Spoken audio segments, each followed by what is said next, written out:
Guys, welcome back to my channel dreams of Safan. അപ്പോൾ ഒരുപാട് നാൾക്ക് ശേഷമാണ് ഞാനൊരു വ്ളോഗ് ചെയ്യണത്.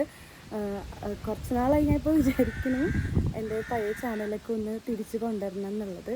അത് പാതി വഴി എപ്പോഴോ 2 വർഷം മുന്നേ ഞാനൊന്ന് ബ്രേക്ക് എടുത്തായിരുന്നു. അപ്പോൾ വീണ്ടും ഞാൻ എൻ്റെ ചാനൽ തിരിച്ച് കൊണ്ടുവരാനുള്ള ഒരു ജേർണി സ്റ്റാർട്ട് ചെയ്യാമെന്ന് വിചാരിക്കുന്നു. ഇന്ന് ഞാൻ ആക്ച്വലി വ്ളോഗ് ചെയ്യണത് മൈക്കും കാര്യങ്ങളും ഒന്നും യൂസ് ചെയ്യാതെയാണ്. അപ്പോൾ ബാക്ക്ഗ്രൗണ്ട് നോയ്സും കാര്യങ്ങളും ഉണ്ടാകും. സോറി, ബിക്കോസ് ഇത് ഞാനൊട്ടും പ്ലാൻ ചെയ്തെടുക്കുന്ന ഒരു വീഡിയോ അല്ല. ജസ്റ്റ് റാൻഡംലി എനിക്ക് പെട്ടെന്ന് തോന്നി വ്ളോഗ് ചെയ്യാമെന്ന്. അപ്പോൾ അതുകൊണ്ട് മാത്രമാണ് ഞാൻ ഷടപടേന്ന് വീഡിയോസ് എടുക്കുകയാണ്. അപ്പം നെക്സ്റ്റ് ടൈം തുടങ്ങി ഞാൻ മാക്സിമം അത് ക്ലിയർ ചെയ്യാൻ ശ്രമിക്കാം. ഇന്നത്തെ വീഡിയോ എന്ന് പറഞ്ഞാൽ ഒരു ബിരിയാണി ഉണ്ടാക്കുന്ന വീഡിയോ ആണ്. ജസ്റ്റ് എനിക്ക് ഇന്നലെ രാത്രിയായപ്പോൾ തോന്നിയൊരു ബിരിയാണി ഉണ്ടാക്കണമെന്ന്. അപ്പോൾ രാവിലെ തന്നെ പോയി അതിൻ്റെ സാധനങ്ങളെല്ലാം വാങ്ങിച്ചു.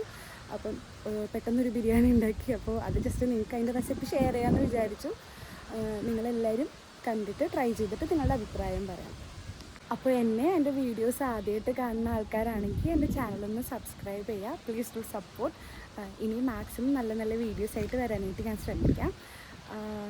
അപ്പോൾ നമുക്കിനി കുക്കിങ്ങിലേക്ക് കിടക്കാം. ആദ്യം തന്നെ കഴുകി വെച്ച ബീഫിലേക്ക് കുറച്ച് മഞ്ഞൾപ്പൊടിയും കുരുമുളക് പൊടിയും ഗരം മസാലയും ആവശ്യത്തിന് ഉപ്പും പിന്നെ വെളുത്തുള്ളി, ഇഞ്ചി, പച്ചമുളക് എന്നിവ പേസ്റ്റാക്കിയതും കൂടെ നമുക്ക് മിക്സ് ചെയ്ത് വയ്ക്കാം.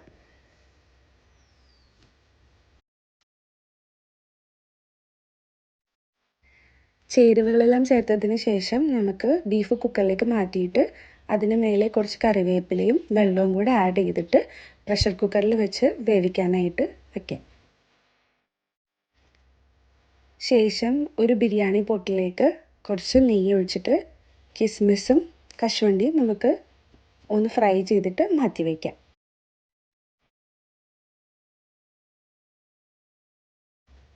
കിസ്മിസും കശുവണ്ടിയും വറുത്തതിന് ശേഷം അതേ പാനിലോട്ട് നമുക്ക് കുറച്ചും കൂടെ എണ്ണ ആഡ് ചെയ്ത് കൊടുക്കാം. എന്നിട്ട് ഉപ്പും കുറച്ച് പഞ്ചസാരയും കൂടെ മിക്സ് ചെയ്ത സവാള നമുക്ക് ഇതുപോലെ ഫ്രൈ ചെയ്തെടുക്കാം. ഇത് ലാസ്റ്റ് നമുക്ക് ബിരിയാണി ദം ചെയ്യുമ്പോൾ യൂസ് ചെയ്യാനായിട്ട് മാറ്റി വയ്ക്കാം. അടുത്തത് ബീഫിൻ്റെ മസാലയ്ക്ക് വേണ്ടിയിട്ടുള്ള സവാള നമുക്ക് വഴറ്റാം. അതിലേക്ക് കുറച്ച് പച്ചമുളകും ഇഞ്ചി, വെളുത്തുള്ളി, പച്ചമുളക് പേസ്റ്റും ആഡ് ചെയ്ത് കൊടുക്കാം. സവാള നന്നായി വഴറ്റി വരുന്ന സമയത്ത് നമുക്ക് കുതിർത്ത് വെച്ച കശുവണ്ടി പേസ്റ്റാക്കി എടുക്കാം. സവാള വഴറ്റി വന്നതിന് ശേഷം അതിലേക്ക് തക്കാളി ഇട്ട് കൊടുക്കുക. സവാളയും തക്കാളിയും നന്നായി കുക്കായതിനു ശേഷം നമുക്കിതിലേക്ക് ബിരിയാണി മസാല ആഡ് ചെയ്ത് കൊടുക്കാം. ഞാനിവിടെ എടുത്തിരിക്കുന്നത് കിച്ചൺ ട്രഷേഴ്സിൻ്റെ ബിരിയാണി മസാലയാണ്. മസാലയുടെ പച്ചമണം മാറി വരുമ്പോൾ നമുക്കതിലേക്ക് കട്ട തൈര് ആഡ് ചെയ്ത് കൊടുക്കാം. അതിനുശേഷം നമ്മൾ അടിച്ച് പേസ്റ്റാക്കി വെച്ചിരിക്കുന്ന കാഷ്യൂനട്ടിൻ്റെ പേസ്റ്റും കൂടി നമുക്കിതിലേക്ക് ആഡ് ചെയ്ത് നന്നായിട്ട് മിക്സ് ചെയ്തെടുക്കാം. അതിനുശേഷം കുറച്ചും കൂടെ ഫ്ലേവർ കിട്ടാൻ വേണ്ടിയിട്ട് നമുക്കിതിലേക്ക് മല്ലിയിലയും കൂടെ മിക്സ് ചെയ്ത് കൊടുക്കാം. ഗ്രേവി സെറ്റായി കഴിയുമ്പോഴേക്കും നമുക്ക് വേവിച്ച് മാറ്റി വെച്ചിരിക്കുന്ന ബീഫ് എടുത്ത് ആ ഗ്രേവിയിലേക്ക് നമുക്ക് ആഡ് ചെയ്ത് നന്നായിട്ട് മിക്സ് ചെയ്ത് കൊടുക്കുക. കുറച്ചൊരു ഗ്രേവി കൺസിസ്റ്റൻസി മെയിൻറ്റെയിൻ ചെയ്ത് നമുക്ക് ചെയ്യാം. അധികം ഡ്രൈ ആക്കണ്ട. എല്ലാം കൂടി മിക്സ് ചെയ്തതിന് ശേഷം നമുക്കിത് മൂടി വെച്ചിട്ട് ഒരു 5 മിനിറ്റ് കുക്ക് ചെയ്തെടുക്കാം. അതേസമയം 1 കപ്പ് അരിക്ക് 1.5 കപ്പ് വെള്ളം എന്നുള്ള രീതിയിൽ നമുക്ക് അളന്നെടുത്തിട്ട് അതിലേക്ക് പട്ട, കറിയാമ്പൂ, ഏലക്ക, ജീരകം എന്നീ ചേരുവകൾ ചേർത്തിട്ട് തിളപ്പിക്കാൻ വെക്കാം. വെള്ളം തിളച്ച് വരുമ്പോൾ കുതിർത്ത് വെച്ച അരി നമുക്ക് അതിലേക്ക് ഇട്ട് കൊടുക്കാം. അരി ഒട്ടിപ്പിടിക്കാതിരിക്കാനായിട്ട് 1 ടേബിൾ സ്പൂൺ ലൈമും 1 ടേബിൾ സ്പൂൺ എണ്ണയും കൂടെ നമുക്ക് അതിലേക്ക് ആഡ് ചെയ്ത് കൊടുക്കാം. നമ്മുടെ റൈസ് നന്നായിട്ട് കുക്കായി വന്നിട്ടുണ്ട്. ഈ കുക്കായ റൈസ് നമുക്കിനി ദം ചെയ്യാം. ദം ചെയ്യാനായിട്ട് എടുത്തിരിക്കുന്ന പാത്രത്തിലേക്ക് ആദ്യം നമുക്ക് കുറച്ച് നെയ്യ് ഇട്ട് കൊടുക്കാം. അതിലേക്ക് ബീഫ് ഇട്ടതിന് ശേഷം നമുക്ക് വേവിച്ച് വെച്ചിരിക്കുന്ന റൈസ് ലെയറായിട്ട് വേണം നമുക്കിതിലേക്ക് അറേഞ്ച് ചെയ്ത് കൊടുക്കാനായിട്ട്.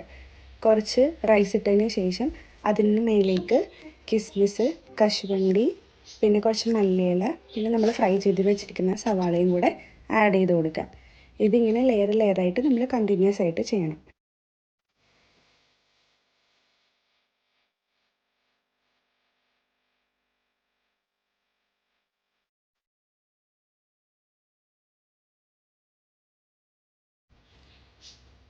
അറ്റ് ലാസ്റ്റ് ഇതാണ് നമ്മുടെ ബിരിയാണിൻ്റെ ഫൈനൽ ലുക്ക്. എല്ലാവർക്കും ഇഷ്ടമായി വിചാരിക്കുന്നു. എല്ലാവരും ട്രൈ ചെയ്തിട്ട് ഫീഡ്ബാക്ക് പറയണം. ഈ റെസിപ്പിയിൽ ഞാൻ അളവുകളൊന്നും പറയുന്നില്ല, ബിക്കോസ് ഞാൻ എൻ്റെ ഒരു ഇഷ്ടത്തിനനുസരിച്ച് ഇന്ന അളവൊന്നും ഇല്ല, ജസ്റ്റ് ഒരു റാൻഡം കാൽക്കുലേഷനിൽ ഞാൻ ചെയ്തതാണ്. അപ്പോൾ നിങ്ങൾക്ക് നിങ്ങളുടെ ഇഷ്ടത്തിനനുസരിച്ച് അളവുകൾ എടുക്കാം. റെസിപ്പി നിങ്ങൾക്ക് ഇഷ്ടമായെന്ന് വിചാരിക്കുന്നു. ഇഷ്ടമായെങ്കിൽ എൻ്റെ ചാനൽ സബ്സ്ക്രൈബ് ചെയ്യാൻ മറക്കരുത്. അപ്പോൾ അടുത്ത വീഡിയോ ആയിട്ട് വരുന്നത് വരെ ബൈ.